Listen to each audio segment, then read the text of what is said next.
All right. For the podcast with no Hi, name. Nigel. How you doing? So every time Nigel comes to film, we have these amazing conversations, and we keep saying, okay, we just need to set up the camera and free form. So we had a great talk this morning, but some of it was so good, we decided we got to repeat this. So it started with me looking for art for my home. So I've lived here for a year and a half now. I'm ready to put some art up. So I was thrifting with a friend, and I saw these magazine pages from old magazines from the 1960s. And of course, I was growing up at that time. I was a young woman, and I really loved it. So I bought several to frame and put in one of my rooms. And then I got home and I started looking at this particular one and got really creeped out. So Nigel, describe what we're seeing here. Oh boy. I get the honors of describing the pedophilic photo. Right, like first of all, it's an ad for this flash cube, and that's why I bought it, because I had one of these little Instamatic cameras, and when they had that 4 flash cube that you could take 4 pictures without changing the flash. Even that, like how technology. 4 photos. Boom. I have like 4 million on this thing right here. But that's the way it was in the 60s. Right. And then I got home and I started looking at this closely. So what are we seeing, Nigel? We are seeing a grown man with a camera whose face is obscured by the flash, taking photos of an underage, undressed girl in a bathtub. And in this picture, she's actually shocked to see the grown man taking photos of her. And this is an ad that was just out for people to be advertised to. Yeah, and it just really, the assumption is it's the girl's dad, right? Is that the assumption? I think that's supposed to be the assumption. She's at home taking a bath, but the guy's stance, and we'll flash a good picture of this, but the guy's stance, he's in the shadow, it's kind of dark. It's not like he's in the bathroom, look how cute you are. Let me take your picture. He's like standing back. And it's almost like he's in a different world. It is. It's like they're kind of playing with, because it's like this is the only photo where they're acknowledging each other, that they're in the same space, but like the background, like if this was her dad and they're in the same room or something, then this wall is a completely different shade of blue than that wall. So, I guess you could rationalize it like, yeah, it's her dad, but just from the vibe of the photo itself, it doesn't give the vibe that it's her dad at all. Well, and we were talking about how that's today in 2026. Right. And we've had, Weinstein that came out and the whole Me Too movement. Mm-hmm. And then, of course, most recently, the Epstein files, where people are way more aware of pedophilia and, improper advances towards kids. Mm-hmm. And it just, so today, that strikes me. And then we were talking about how that stuff went on, The whole Me Too movement was really a bunch of women felt comfortable coming out about it. And I did share with Nigel that I had been sexually abused when I was like 5 and 6 years old by a family member. And you're not supposed, everybody pretends they don't see it. Everybody ignores any signs. And then when I was a little bit older and, told everybody about it, they were all upset. Like, you shouldn't be talking about it. You're going to upset everybody. Right. And Nigel was like, oh my God. Yeah, it's not the reaction I was expecting at all. But I think that the whole Weinstein thing and now the Epstein thing coming out, where you're seeing like all these people. Oh, and Diddy. Let's not forget Diddy. Yeah.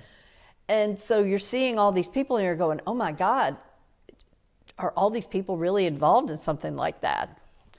Because, Weinstein, you could blow it off and say, well, Hollywood is messed up. Right? I'm not cursing where I could be cursing. Yeah. But, so we became desensitized and then just blew it off like, oh, no, this only happens in Hollywood, right? Yeah, but no, it's much more culturally pervasive than... Kind of like it's always been here, and now we're just, as a society, comfortable talking about it, which I guess you could say is an improvement, but it's still like... I think it's improvement. Yeah. And then, I have a 2-year-old granddaughter, just turned 2. And when she was first born, I put a picture on Facebook, and my son flipped out and he said, I do not want her picture on social media. And at the time I thought, he's overreacting, blah, blah, blah. Now I'm hearing all these cybersecurity people saying that what AI is doing is taking pictures of little kids and creating porn out of it. Yeah, that's a thing. You could tell Grok to take off her clothes and stuff, and don't do it. So it's a wild world. But yeah, I just think it's super cringe. It's very cringe, and at the time, nobody would have paid it a second thought. And when I bought it, my focus was on the flash cube. I thought, oh my God, I remember those flash cubes. It was like the greatest advancement. And then I got home and actually looked at the pictures. It's like, this is I'm throwing this away. Yeah. I'm not using this. And there was that whole thing, I don't know if you remember, a couple of years ago too, with like Balenciaga. They had that campaign. It was like BDSM dress little kids. No, what was that? No. It was just a kind of to throw on to this, the world is run by like satanic pedophiles. That was the whole thing even before. Well, I guess Epstein files have been around for a while. It's officially a thing now, but that was the whole thing too. Balenciaga had this. You could probably look it up. You for sure can look it up. Just type in Balenciaga BDSM, and there's like these kids in like BDSM garb and these little, and there's like, are we associating children with, So I think it's beyond we used to consider these things conspiracy theory, but now it's just kind of just mainstream knowledge. And I guess that's good for the most part, but for someone who was like labeled as a conspiracy theorist for so long, it's like, I guess I should be happy that people are aware of these kind of things, but it's also kind of like frustrating. I was like, now when the news talks about it, it's okay. But when it was just like people that you knew personally telling you that this kind of weird stuff goes on, it's like, what does this person know? So, it's true. Yeah. And then that brings us to the whole subject. So we got, a strike from TikTok? Is that what it was? Yes. So we've gotten multiple, TikTok has different, they have so much, try not to curse. Yes. I gotta do that. This is actually good training for my personal content because I curse all the time. And the girl who clips she's like, you gotta stop cursing because you're not gonna go. I'm like, okay, yeah. So this is good. But, in terms of, what were we talking about? The strikes we've gotten. Oh yeah. So yeah, TikTok has it's sometimes they'll be ineligible for recommendation, which, what does that mean? It's they won't show it to anybody. So the video is effectively uploaded, but no one can see it. We've gotten a good amount of those, and we've gotten removed for content violations. Right. That's another one. But then they have strikes on your channel, which is reprimanding you, 3 strikes, you're out. And we've gotten 2 of those. A bunch of the other, no, actually I think only 1. I think we got only 1. It's 1 or 2. I gotta recheck. But I know we got a bunch of the other ones. But we got a strike recently for what was the chemtrails. Oh, that was the one that did it? That's what made me think of this, right? Because that's the whole, conspiracy thing. And then the EPA chair came out with a video. Oh my God! And I'll send you this clip so you can splice it in here. But he's like, oh, in our EPA, we're not going to cover up these things. You know, people have been saying, look at the sky and, you know, pointing out that we're being sprayed with stuff. And, but we're going to make it known that, yes, we know about it. And yes, we're not going to hide. And then gives two government websites to look at. And the first one is, I think it's epa.gov/contrail, C-O-N. Now, a contrail is a condensation trail, and that is normal. As a jet goes through, it can cause some condensation. You see a little white strip behind it, right, but it disappears very quickly. Yeah, it's like very close to the actual plane. Yeah. It doesn't hang out for hours and hours. Right. And so you go to that website and it's like, oh, all these people think there's chemicals, but this is actually what a contrail is. And I'm thinking, you know, you're jerking around with us. And then the other site is, I think, epa.gov/geoengineering. And that is the whole weather modification thing. And so in that one, they do kind of admit that this is happening, but not to the extent that it actually is. And there's all kinds of, I mean, people, so I have been working in this field of naturopathy for 36 years. And I look at blood with a microscope, and I'm seeing stuff in people's blood. I don't even know if you know about this. I wrote a blog about it. And if y'all are not on my blog, just go to my website, myvitalityproject.com, get any free resource that's there, and you'll be on the blog. I don't even know if we can post about this, but I'm going to say it and you can judge about it. Okay. If we have only one strike, you can post it. If we have 2 strikes, I don't want to lose the channel. But anyway, I started seeing these little things in people's blood that look like tiny shards of glass. And I'm seeing them in the majority of people that I look at. And I would say in a normal day, I probably look at 5 to 8 people's blood per day that I'm at the office. So I'm seeing a lot. And this is new. So it's very common that Elizabeth that works for me will be in the office and will be, oh God, look at the sky. And they're just everywhere. And you go, well, I wonder what it is. So when did you first start seeing shards?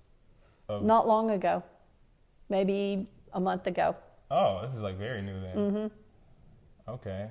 Yep. Wow. And you don't know what these shards are? Nope. They're super tiny. Because my first thought would be the big. Yeah. The word that shall not be spoken. I know, right? Speaking of strikes. Well, right. When I wrote about it in my newsletter blog, I had a lot of people write back and said, do you think that's what it is? And I said, because that's been around since, late 2020, early 2021, and I haven't seen it up to now. So have chemtrails been around for a while as well? Right, but chemtrails shift. What do you mean by like? They put different stuff in them. Oh, so you're thinking this is just like the latest update in the chemtrails? Once you get into like conspiracy world, they talk about how with the thing, it could be like delayed effects. So I don't know if it's like a wait 5 years, then these things pop out. There's all types of ways to like delay things, and so that was my thinking. I can't say for sure no. Right. And so it surprised me the number of people that I work with who did go for that and get that. But of course, people were pressured beyond belief. People were going to lose their job. Still today, people are like, you can't come visit the new baby unless you've done this. So anyway, it's sad, but that's conspiracy world. Yeah. However, that is, chemtrails are another thing that we're just not allowed to talk about, but it is happening. And it's not hopeless. This is what I want people to understand. So I've done so many, so I've been doing this 36 years. I've done so many people's health histories, and I dig deep and I ask a million questions. And, I've got people who were, exposed to Agent Orange. I've got people back before DDT was banned who, when they were a kid, rode their bicycle behind the mosquito truck because the spray felt good on a hot summer day. And, I know. So we do survive somehow, not in as good a condition. And we're certainly, things are piling on.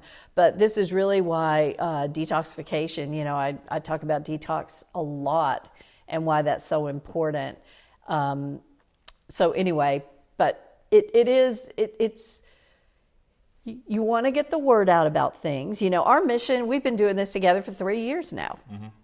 And our mission is really to get information out to people, because a lot of it is suppressed when you're talking about the holistic world.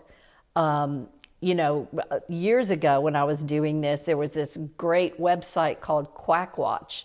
And everybody's a quack. If you looked up anything, even a chiropractor, Quackwatch would be the first thing to show up on Google. Right. It was kind of in the earlier days of the internet. And so we're suppressed holistic health. Mm-hmm. But with social media, really, really blooming, it's an opportunity to get information to people. Listen, don't you have to rein me in all the time and say, don't you? God, 100%. Deb is in her own natural, because you said you've been doing it for 36 years. So you've really lost touch with the average person's knowledge of anything health related, and we're purposefully kept ignorant of all types of, we were just outside filming of you planting potatoes. I'm like, this is what we should really be learning in school. But of course, it's all big food, big pharma, whatever you want to call it. Even the fact that Sprouts is the only place you can go where the foods actually sprout. That's what food is supposed to do. So it's just, but yeah, to your point, I had to bring her back to normal person world. Deb, you just saying this words and you're not explaining what it is. Basic 1, 2, 3, because people just don't know. And it's not that they're not smart, but if you haven't been exposed to something, then you just simply won't know about it otherwise. Yeah. So that's why we do this, And while we're conversing, mm-hmm. there was one other subject I wanted to talk about. It's so when I really wanted to do more on social media, I thought, okay, I can't work full time, run a company, all this stuff. I can't learn to edit and learn to do all this stuff and do it. So I put an ad on Craigslist mm-hmm. for a content creator, and Nigel answered the ad, thankfully. And I liked his portfolio. I really liked, I thought he was very talented. So not to get you off, remember when I told you Craigslist was my favorite website? Oh, I didn't remember that. Yeah, it's funny that came back up, but yeah, I love Craigslist. Shout out to Craigslist. But anyway, keep going.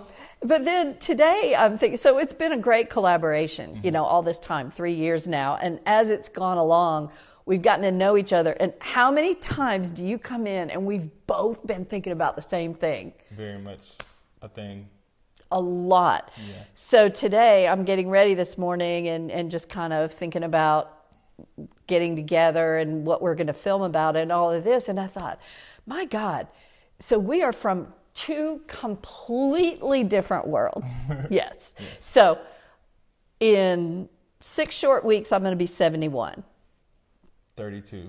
Okay. So the age gap is really big. We just were in 2 different worlds growing up. Obviously I'm Caucasian. You're black. And this is, I think, why I thought about it this morning, because Nigel's been doing more on social media lately, and TikTok's been putting his stuff in my feed, and I'm shocked. That's the best and the worst thing about TikTok is if someone has your phone number, you can almost guarantee they've seen your content, which is good for if you're trying to just get out there, but if you're a person, which a lot of people are, I don't want people I actually know to see my online persona, then don't get TikTok. TikTok is going to show your shit your stuff to everybody that like has your phone number or whatever. So even people at my like job have been like, seeing you on the internet, and I'm like, oops. I mean, I was oops at first, but now I'm just kind of embracing it and living in my total truth. And if that, and it hasn't been a problem yet, it hasn't been a problem with, so I'm like, let's just keep doing it until it becomes a problem, I guess. Hopefully it won't, knock on wood, but yeah. But the thought on the whole thing I had this morning is we have multiple times just been so amazed at how we vibe. Like we just vibe like nobody's business. Mm-hmm. And in spite of all these apparent differences, which are real, mm-hmm. They're very real, but at our core, we just totally vibe to the point that we even think the same things at the same time. And then we get together and it's like, oh my God, I was already thinking about that. And it just goes to show that all the apparencies that are around, those are fun. Those are costumes and roles we play and culture things. Culture and all that stuff. It's valid, but at the end of the day, it always comes back to spirituality, and this, which I think that's the thing. It's because you don't try to push anything on me. I don't try to push any in terms of belief. But no matter what, because I'm not religious, but I'm very spiritual, and that's even when I say that, people are like, well, what does that mean? And it's like, if I have to explain that to you, then you just probably don't get it. But it's just like there's just like an innate, I don't want to say like moral compass, but there is like a compass pointing towards something that people either kind of get it or they don't. I don't know, could you call it soul recognition or something like that? It's like some people just will turn that soul recognition off and other people won't. So even if we have differences on the outsides in terms of age, race, gender, political, all that's all fine, because at the core, we know these are just, like you said, little costumes that we're putting on, and they're serious, but there's not that serious at the end of the day. Right. Yeah. Well, we need to do this more often. We do, and then also this, your newsletter, because I don't want to forget. I meant to tell you this. So remember that guy I showed you where I was like, oh, those two guys that yeah. You said you knew first Andrew Kaufman was his name or something? Mm-hmm. I really like that post that I saw from him. It was just like a text blurb, but the post had a lot of engagement for two things that I want to actually try out. So we can try this next week. He had like the automatic response in the comments, which I saw is gettable. I used to think that was like some crazy, but let me just research this so we can get that. Telling people to comment XYZ so they can get this free resource. But the post, it was really interesting, a lot of engagement, and it was just text. And I'm like, Deb sends out a newsletter. Right. I'm thinking you should start sharing key blurbs from your newsletter that are really good or potent.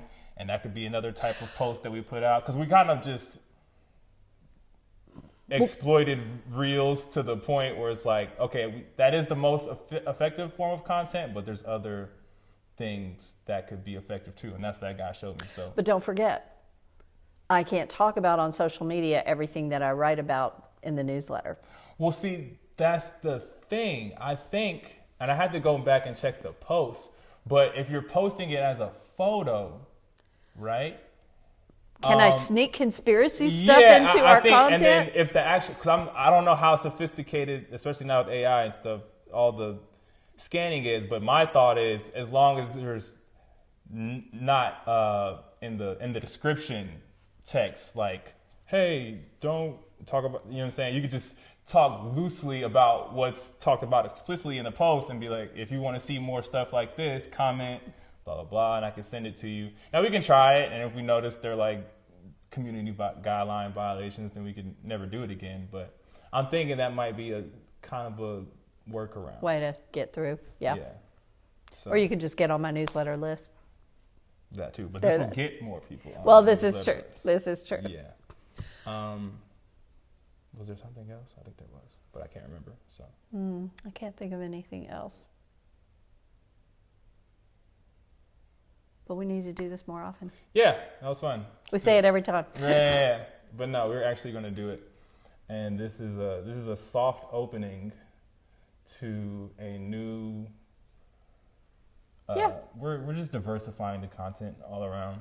And I think it's really funny too how like when you started, you didn't like garden or like have a van camper. Like all this stuff kind of organically evolved, and it's not for content, but it works really well in tandem with content. So it does, and it's also, you know, the whole name of my clinic is Vitality Project, and you know, this is my Vitality Project. Well, it's part of living a vital life. Yeah. You know, it's not just, oh, this is the supplement you take and whatever. It's like, wow, get out and garden if you can, even if you have a little pot on your deck, because you learn things. It's a miracle of life. You know, the whole camping thing. So in April, I'm going on my first big trip to South Carolina, and I'm meeting a group of 21 women who are going to meet up at this campground for 5 days. And there's all kinds of stuff. Like one of them knows how to make baskets, and she's going to teach everybody how to make baskets. Nice. I know. And another one is just making some pretty jewelry, and we're going to hike. We're going to do, you know, bonfires. It's going to be neat. And people that do that kind of thing, get out like that, they're not in their comfort zone. I mean, how many people just go to work, come home, sit in front of the TV, you know, maybe read a book. Yeah. It's we have to live. So I think our content broadening to all those things is just a showing, hey, vitality means a lot of different things. Right. It's not just, like you said, supplements and the sort. It's a whole lifestyle. So here we go.